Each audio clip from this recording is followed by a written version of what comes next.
first, a few admissions. I'm not Microsoft, so I'm not here to sell you guys anything. I'm also not traditionally a Windows developer, so while I'll be talking a little bit about Windows development, that's not really my main thrust. I'm an interactive developer. I focus on the web mostly. And so I'm going to talk about what I know. So I'm going to talk a lot about HTML5 and kind of the direction that I see the web and JavaScript and HTML going in. And some of the things that myself and my company have kind of learned working inside of this space. I am, though, excited to talk about some of the opportunities that Windows 8 presents to me and my company, coming from that background, coming from the background of being web developers.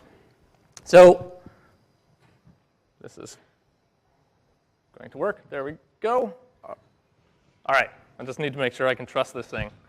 So I wanted to title this talk HTML5 Ready or Not. And there's a couple of reasons for this. And a couple of ways that we can look at this title. The first is HTML5 ready or not? This is a question that's been in the media a lot lately. We've seen comments from people like Mark Zuckerberg talking about his experiences with HTML5, and that's really got people asking, like, is this technology ready for prime time? We can also look at this title as, are you ready or not for HTML5? And I think that's a valid question right now. There's a lot of things to learn to work with this technology. But I think the sort of subtitle here is, regardless of whether HTML5 is actually ready, regardless of whether or not we're ready for it, it's here. It's being broadly adopted. It's being pushed on us. We have to start to work with it. I think this is a really exciting time to be a technologist. We're in this huge renaissance, right? It can only really be described as a renaissance, or at least a web renaissance. We're seeing a huge amount of interest in the open web standards. We're seeing a huge rate of change. Things are changing really quickly. And we're seeing all kinds of new opportunity open up. I really think that, I've been working in web technologies for about 15 years, and I've never seen a rate of change as quick as what we're seeing today. As some sort of evidence, and I should point out, this is also the first time I've ever presented with PowerPoint, so I'm going to throw all kinds of stupid effects at you guys. When you're learning something new, always just, kind of mess with it until you know how it works. But so as an example, and some of them I'm really proud of, so when you see me stop to admire something going on, it's because I really like my effect. So as evidence of this, there's this great site, evolutionoftheweb.com, that sort of lays out some of the history of HTML technology. And if we look at the 10 years leading up to 2008, there's not really a whole lot going on, right? We see the introduction of a couple of new browsers. There's a couple of devices, a few new specs that really didn't see a lot of use for the most part. But when we look at the last 5 years, the time since 2007, 2008, things have just exploded, right? We've seen all kinds of new things that we need to learn. We've really gone from stagnation to just explosive growth. One thing that we've seen is whole new device classes, at least from a web perspective. Suddenly people are browsing with their phone. They're browsing with their phone more than browsing with the desktop. We're seeing things like tablets. We're seeing TV, web-enabled TV. We're also seeing new interactions. People are working on the web using touch. They're working on the web using remote controls. And so we have to learn how to accommodate these things. And this is a huge change from when I started in this industry. 10 years ago, 15 years ago, my biggest hardware worry was, when can we finally start supporting 1024 by 768 as default, right? And I spent 3 years worrying about that. And now, every 2 weeks, there's something new, new on the hardware front that I have to be concerned about. And I think that's awesome. It's challenging, but it's also really awesome. We've seen a whole bunch of new browsers, and we've seen a lot of new software. We've seen, Chrome has come out, Safari has come out. We saw Netscape die off, Firefox supplant it. We saw IE9 come out, which is significant because it was the first version of IE that didn't totally suck. Sorry, Microsoft, but they knew it's true, right? That's one of the nice things about the new Microsoft, is that they are very willing to admit to that. We've also seen new platforms that are building on and extending the browser. We're seeing things like Chrome OS, Web OS, which maybe was kind of a failed experiment, and Windows 8, which brings HTML5 and the web stack in as a native way of building applications. In terms of web standards, hundreds of new APIs. It's like basically impossible to stay up to date with all of the new specs and all of the new standards that are being introduced in the web world today. You kind of have to pick and choose what's interesting to you and follow them and get involved with them. But it's just this incredible explosion of innovation where all of these different new participants are working together to try and make the web better. It doesn't necessarily mean they agree on how to make it better, but they're all working together to make it better. We've seen thousands of new open source libraries, whether they're filling gaps in problems that still exist, or whether they're building on top of new capabilities and exposing us to it and making it easier to work with these things. And of course, we've seen tens of thousands, maybe hundreds of thousands of new participants. And this is both on the sort of megacorp side, you know, the Microsofts and Apples and Adobes of the world, and also individuals, you know, people like you guys and people like me who are working with this technology, providing feedback, building open source, and contributing in our own ways. So with that in mind, let me take a little while to just introduce myself and introduce kind of my history and my company's history when working with the web. So I'm Grant Skinner. You know that now. I run a company called G Skinner, which is not a very exciting or innovative name. And basically what we do is we focus on the cutting edge of interactive. We work with clients like Microsoft, Google, Facebook, largely big tech companies, and we basically try and figure out how to leverage the very edge of interactive technology, right? The latest APIs, the latest browsers, and it's fun, but it's also extraordinarily challenging in a lot of ways. Traditionally, to work on the cutting edge of interactive and be able to build really interesting experiences online, we worked with Flash. Just so you know, my brand of humor is really kind of lame. I like things like flashes and flexes and errors. Oh my. So we did a lot of Flash work. We worked with Flash for about 10 years. We built all kinds of different experiences for lots of large companies, and we had a lot of fun with it. It was a great technology to work with. However, a lot of the capability that Flash had is now being exposed in the open web. And we're seeing the open web being like very strongly embraced by everywhere. We still do some Flash work, but nowadays we're mostly doing HTML5. Most of our focus is there. And part of the reason for that is that as much as I love Flash, a couple of years ago I asked myself the question, when new technology comes out, new hardware platforms come out, are they going to support Flash? And the answer to that was a resounding maybe. And when I look at HTML5 and the web technology stack, I can ask that same question and be absolutely positive that any new technology platforms are going to try and support HTML5 to the best of their ability. So how did we get into this? How did we switch from Flash to, well, not switch, but move into HTML5 in addition to Flash? It was actually Microsoft's fault.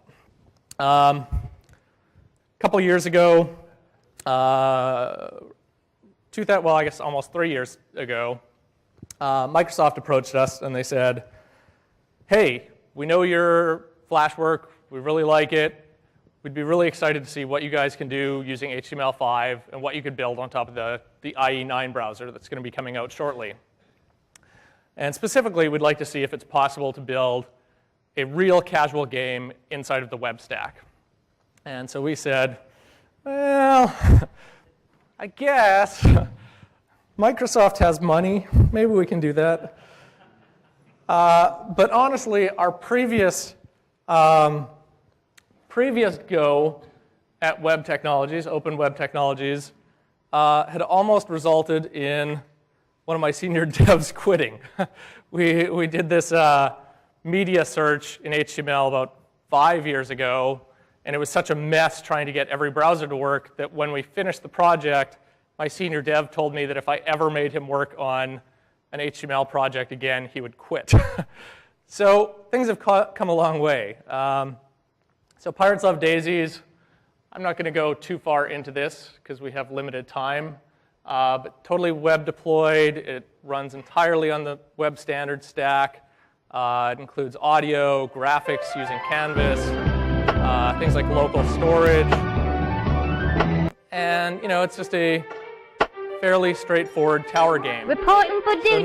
Or tower defense game. So not necessarily the most innovative game on its own, but it really showed at the time where the web was going and what kind of new experiences were going to be possible using HTML. So let me get out of this.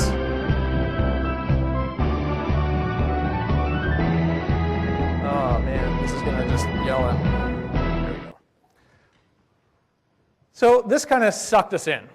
Once we had built one of these experiences and realized this isn't actually too bad, we went really gung-ho, and we started to build out a lot of these experiences. So we built out some additional games, some kind of rich interactive pieces like Technotone, and we started to learn a lot about this technology, right? We learned how to work with it, and we also learned that we weren't starting from scratch. Once you know a lot about interactive development and the sort of philosophies and metaphors that go into building great interactive experiences, it's very easy to port it to other languages and other technology stacks. So really, we were just learning JavaScript and how to work with HTML, some new APIs, but we had this huge advantage in that we knew how to work with animation, and we knew how to work with user interaction, and we knew how to make great experiences. And we found that it was really easy to bring those lessons over into the web world from the Flash world, and that picking up the technology itself was pretty straightforward. And we started to look for ways that we could empower other people to build these types of experiences. So not just doing commercial work, but also doing open source work. And over the last few years, actually as part of Pirates, we started to work on a library called Easel.js. And we've been working on that ever since, and we've added other libraries to it. And we've released this suite of open source libraries called Create.js that let you build things like games and data visualization, rich experiences inside of HTML. Sponsored by Adobe and Microsoft, and I'll bet you're dying to know what's inside that box, right? That's right? Yeah, all right. I told you I don't have a very good sense of humor. So. So we have 4 libraries right now inside of the Create.js box. We have Easel.js, which is a library for doing 2D graphics, primarily on top of Canvas, but we actually have experimental renderers that will let you render content out to the DOM, to SVG, to WebGL, and Canvas, of course. This basically gives you a display list, an interactive layer. It makes it really easy to build games and that type of content.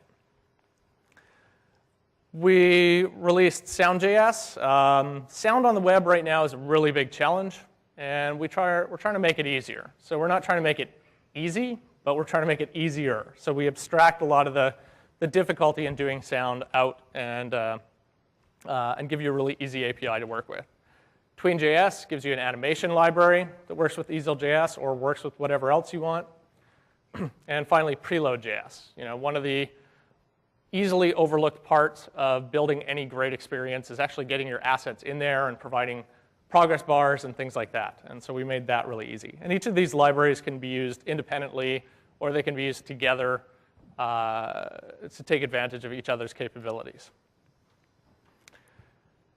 If you'd like to learn more about Create.js, I'm actually doing a talk later on. It's in the gaming track, and that's at 2:30, so feel free to drop by. I like to call the gaming track the fun track. All the cool kids are going to be there. Who else is a gaming track speaker? Yeah, all right. So we dove into HTML. Microsoft, Steve Jobs said, drink the Kool-Aid, and we did. And it was okay. When we started, it wasn't great. It was okay. There were still a lot of challenges. there's a lot of problems with browsers 3 years ago, a lot of inconsistencies, and a lot of stuff that we really had to learn. But that's enough about me for now. Let's jump back. Let's talk about HTML5 a little bit more. So again, when we started this, HTML5 was okay, but it's been getting better. For one thing, it's evolving.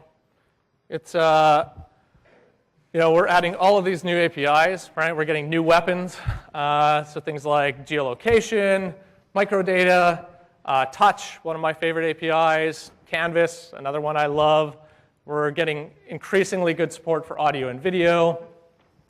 Things like sockets, which let us do multiplayer or multi-user experiences. All of this stuff is coming or is already here, and it's really making it so that we can build cool stuff. And there's all kinds of stuff that's not even on this list. I mean, we have things like orientation lock and mouse lock, CSS filters, shaders.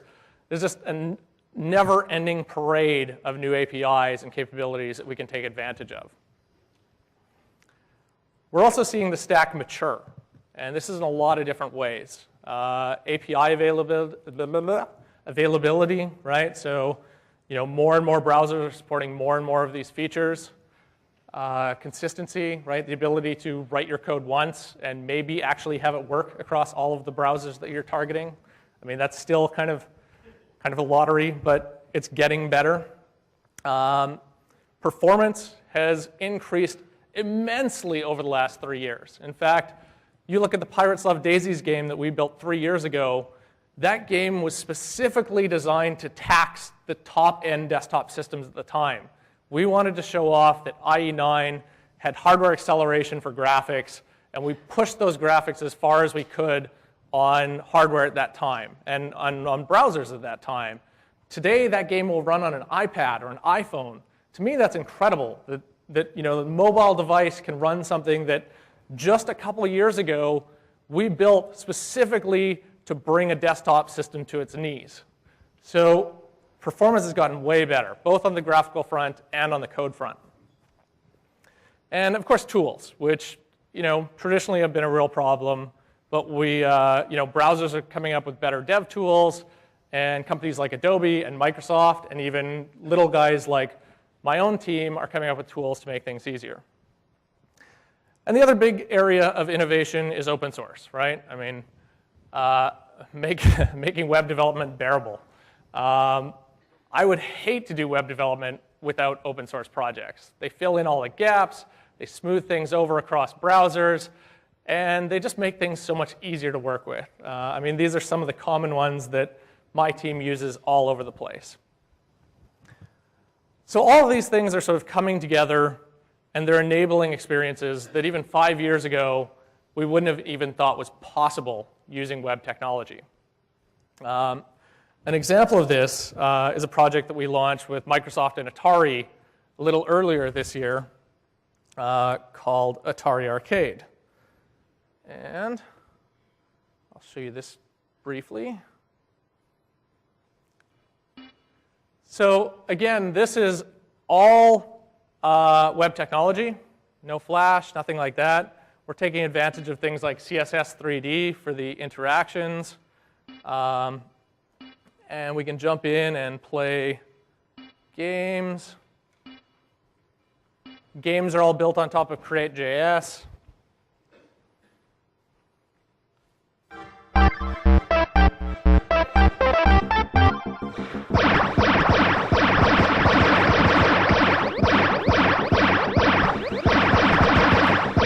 I'm just going to sit here and play this. This is pretty much the rest of the keynote.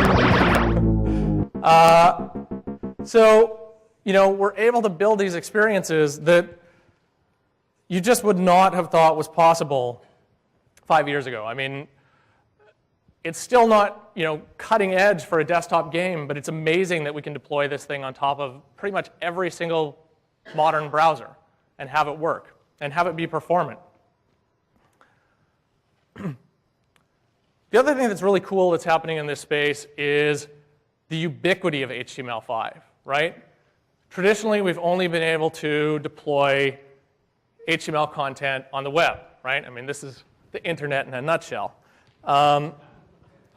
I went out and I found like some of those graphics of like beams of light encircling the globe, and I was like, that's not really the internet to me, but 3 keyboard cat, that's the internet. So, we can take this content, we can stick it on the web. Of course, we can stick it on mobile phones, right? I mean, all of the new, we've gone from smartphones to superphones. I'm not quite sure what comes after that, ultra megaphones. But we can stick them onto our superphones. Obviously, the desktop. And not just viewing this content in a browser on these devices. I'm talking about wrapping this content as a native app, or actually having it supported directly as a native application, as in Windows 8. And another space that I think is really exciting is that we're starting to see HTML5 utilized in embedded markets, right? Projects like Intel's Tizen, which is basically targeted at things like car dashboards, being able to use HTML5 as this universal UI layer. And of course, in kind of more unorthodox places, you guys can actually go out and play this. This is in the Xbox room, I guess. So as part of the Atari Arcade, Microsoft actually built arcade cabinets that play these games. And to me, that's kind of interesting. It makes us really rethink how we do interaction on the web. Of course, with the Atari Arcade, we also supported tablets. So we had to integrate touch, right? So we have to start thinking about these different interactions when we're building this content. So we can play them on tablets. And more recently, we added a mobile experience for Atari Arcade. And this, we really had to rethink the whole experience, not just the games themselves, but the actual site. Trying to make that really friendly to touch and small screens. So we're really starting to drive towards app-like experiences using this technology. And that kind of raises the question, which has been on everyone's minds, what about apps versus HTML, right? We're seeing statements like this, right? So September 11th of this year, Mark Zuckerberg said, HTML5 was the biggest strategic mistake that we made. And this got a lot of people talking and saying, HTML5 isn't ready, no one should be using it, it's a big mistake. And I was like, Mark, he's so rich and so smug. And now he's talking can I say bad words? Now he's talking shit about my technology.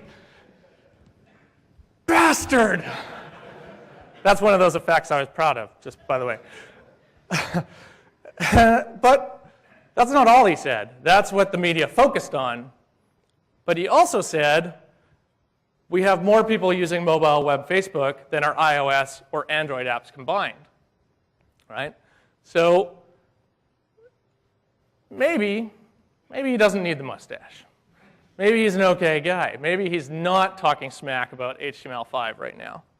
And maybe what this means is that we can't just have apps. Maybe we need to have apps and HTML, right?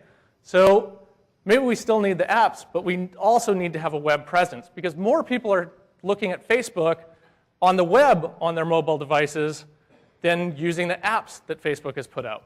And that tells us something. But he didn't stop there. He also said, it's not that HTML5 is bad. I'm actually long-term really excited about it. So, all right, Mark, maybe we're good. Maybe things are all right. And I can't really pick on him, right? I mean, Mark's a smart guy. Facebook is actually a client, so he writes checks for us. I mean, not him personally, but I probably shouldn't make too much fun of him. But it's pretty obvious that he's not anti-HTML5, right? All he's doing is he's looking at the requirements that Facebook has right now and saying HTML5 to build native apps isn't working for Facebook, right? And it might be shocking to some people, especially members of the media, but Facebook has 600 engineers. They have $4 billion in revenue. Their entire business is based on giving people the best possible experience in their environment to access Facebook content. So their priorities might be a little bit different than our clients or our own priorities. they might have slightly different resources to address those priorities too. I don't know how many of you have 600 dedicated engineers to build your client-side technologies, but I don't. So maybe we can even look at apps with HTML, right? A lot of companies, we have limited resources. We don't need a best-of-breed application on every single client. We might already have existing web technologies or web content that we can repurpose. So we can look at the advantages that HTML5 brings as a way of building apps and building our web platforms.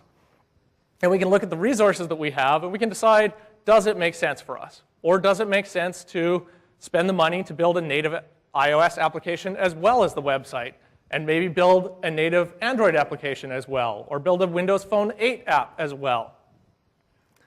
So it's really a decision. It's not as clear-cut as, well, HTML5 isn't ready. It has benefits and drawbacks. There are certain things that HTML is great at, right? I think the two things on this list that are most important is responsive layouts. I mean, one of the big challenges of building applications these days is dealing with all of these different screen resolutions, right? And the native platforms don't do a really great job of addressing this. It's really hard to target Android using Android development tools and make it support every screen resolution. It takes a lot of work to get that to work. And HTML has always been based, and especially more recently, has been based around building content that displays well at different screen resolutions. So we can leverage that to create content that's going to work cross-device. And while HTML definitely does not work perfectly cross-browser, cross-device, you're still going to have to do some debugging on every platform. It's still a whole lot less work once you get it working in one platform to take it to another than it is to build from scratch, right? To build a whole new application from the ground up to address another platform. HTML is also getting better at other types of experiences, things like games, media, video apps, 3D, these types of things. And this is really what a lot of my company's focus has been on. Whereas native apps, of course, still have a lot of advantages, right? You're not going to build an HTML5 app that feels completely native. There's going to be UI differences, whether visually or just in the feel, how the touch responds. You're not going to have quite the same level of agility in terms of being able to target new APIs, when new versions of the phone OS comes out. And you're never going to get the same performance as native. And that's just a given, right? We're farther away from the metal. We also have things like, consistency, code security, device access, so access to APIs that aren't exposed by the web stack, and monetization. All of these things are more difficult if we're running inside of a browser. They're not necessarily more difficult, though, if we're building an app using HTML, but deploying it using a wrapper or going native. And I have a sad face here, but I don't think that's true. I think, really, this is a good thing, right? We have options, and as developers, that's a fantastic thing, right? So if we want to build an app using HTML, what do? Well, we have maybe 3 ways that we can approach it. One is a cross-compiler. This is just kind of a brand new emerging thing. Things like Ejecta. In fact, someone is working on a Ejecta port for Create.js, where basically you can write JavaScript, write HTML, push a button, and wind up with a Objective-C project that compiles into a native application and uses the native graphics layer. We have wrappers, things like PhoneGap, which lets you take an HTML5 app, leverage some native APIs, deploy it as a native application on top of Android, iOS, or Windows Phone 8. And of course, we're starting to see native support. And this is really Windows 8, right? Windows 8 treats HTML5 applications as a first-class citizen. You can write applications specifically for Windows. And I think that's really exciting. So example of PhoneGap application, Untapped, has been really popular. Right now, it's deployed on iOS and Android. I wouldn't be at all shocked to see it show up on Windows Phone 8 now that there is PhoneGap for Windows Phone 8. And the nice thing about this is they have a single code base, and they can just roll it into new devices as they come out, new platforms as they come out. And this doesn't feel totally native. I mean, when you run this on an iOS, there's some inconsistencies with the native user experience. It doesn't feel quite as smooth as your average iOS application. But it's really good enough. It's great. And it means that these guys can target lots of different platforms with a relatively small team and not have to rebuild and maintain multiple code bases. We built Pirates Love Daisies just about 3 years ago. And when Windows 8 came out, we said, hey, why not turn this into a Windows 8 app and find ways of actually making some money off of it? And so we added in a couple of monetization options. We put in, Microsoft has an advertising model for Windows 8, and so we put in some banner ads, which are actually doing fairly well. And we put in some in-app purchases, so people can play through the original maps that were free online, and then we added some new maps and some new units and stuff like that you have to pay, I think it's $1.99 or something to unlock. And so we were able to take this property that we already had and that we weren't making any money off of at all, and with fairly minor work, we updated it, added some new content, added some ads, and are able to generate revenue off of this. And I think that's one of the big advantages of this stack, is that you can repurpose these things across multiple platforms as they become available.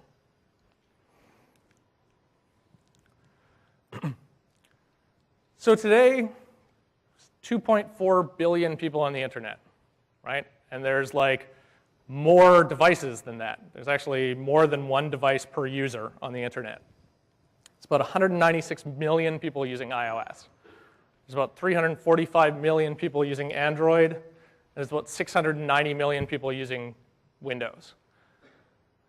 That's people using Windows 7 right now, but all of them, anyone that is using Windows 7 can upgrade to Windows 8. Steve Ballmer said that within a year, Microsoft should have 400 million users of Windows 8 and Windows Phone 8, which would make it the single largest app platform available today, well, available in a year. And that's a ton of potential users. That's really exciting that with one technology, we can hit all of these users. I mean, obviously, there's a ton of overlap. Pretty much all of those internet users, or pretty much all of those iOS, Android, and Windows users are also internet users. But we can hit them where they most want to get hit. If they want to use an app, we can deploy an app. If they want to access your content on the web, we can do that without necessarily having to write multiple applications. So I think we are definitely in a renaissance. To me, it's just really exciting to see how quickly things are changing. It's also really challenging, right? There's all these challenges that come with such a rapid rate of change. It's disrupting our processes. It's disrupting our tooling. It's forcing us to constantly learn new things and constantly tackle new problems. But innovation, you gotta like that. I couldn't figure out what to put as the second title, so, but. This is a problem with forcing a structure on your slides. Innovation leads opportunity, right? Anytime that we see new innovation on a technology platform, we see people finding ways to use it and monetize it. And we've seen a ton of innovation over the last little while. And I think that over the next few years, we're going to see people who really rise to the forefront figuring out how to build cool shit on top of this, right? How to make money on all of this innovation. And I'm really excited about this. I think these types of periods are really what separates the wheat from the chaff in the technology world. Who can keep up, who can't? And so I would say, get out there. This is before I knew I could swear, so build some cool shit, right? Have fun with it. Learn new things. Try and figure out where you fit in all of this. And that pretty much wraps me up. So thank you very much, and I will hand on.